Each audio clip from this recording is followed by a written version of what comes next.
Hello there, Crime Recapped here. Today I will show you a horror, thriller and psychological horror 2019 movie called Us. Spoilers ahead. Watch out and stay safe.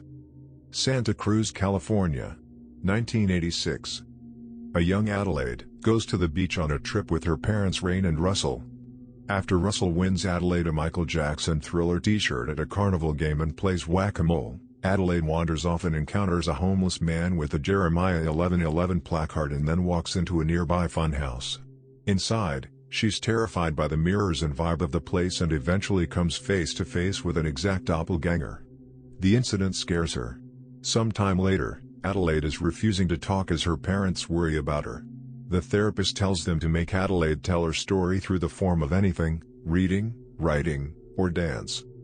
In the present day, an adult Adelaide Wilson goes on a beach trip with her husband Gabe and their two children, 12-year-old Zora and 10-year-old Jason.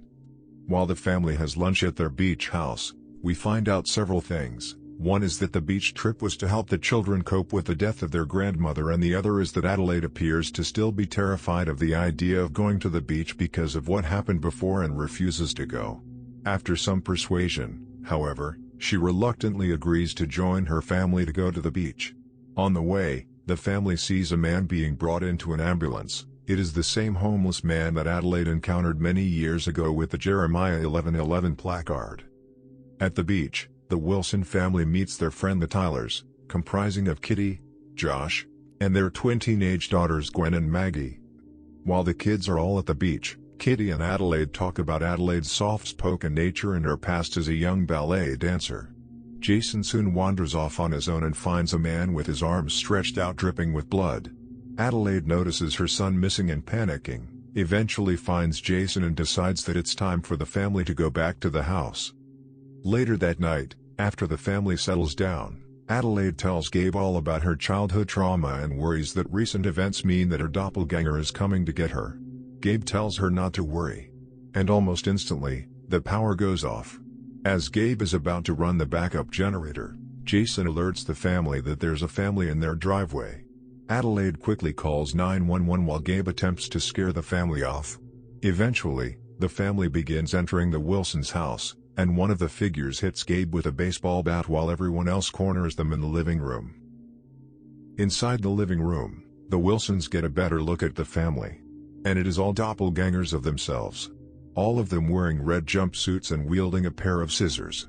Adelaide's doppelganger tells them of a story of a princess and her shadow and their relationship, before forcing Adelaide to handcuff herself to the table.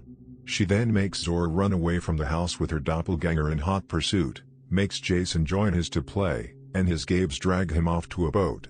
Note, for posterity's sake, although their names are never explicitly used, the doppelgangers are referred to by their names in the closing credits. Adelaide's is Red, Gabe's is Abraham, Jason's is Pluto, and Zora's is Umbri.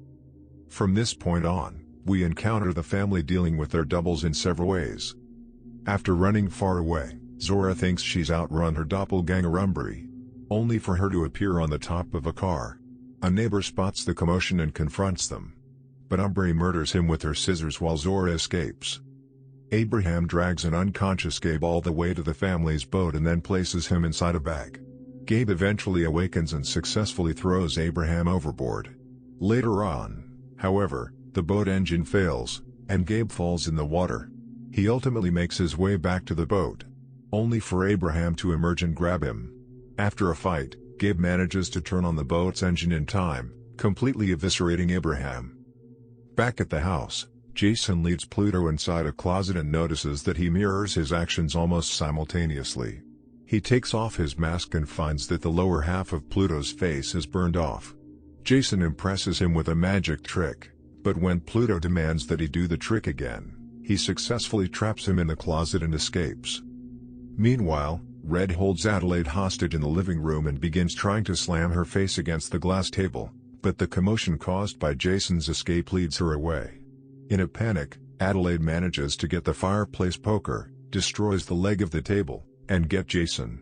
They are both reunited with Zora and Gabe, and the Wilsons manage to escape on the boat with Red and Pluto watching them. At the Tylers, Kitty thinks she sees something outside. Josh pretends that he does see it, only to reveal that he's just messing with her. The twins then come out of their rooms and talk, and the second they think that everything is alright, a set of doppelgangers wearing red jumpsuits, similar to the Wilsons, all emerge and kill the whole family. When the Wilsons arrive looking for help, Kitty's double drags Adelaide into the house while Gabe attempts to distract Josh's double. After a fight, the Wilsons manage to kill all of the Tyler's doppelgangers and reunite inside the house. The Wilsons turn on the TV and find out from frantic news reports that the red-clad doubles have been inexplicably appearing and killing people all over the world, and have joined together to hold hands, similar to Hands Across America. Gabe wants to take refuge in the house, but Adelaide says they have to keep moving and escape.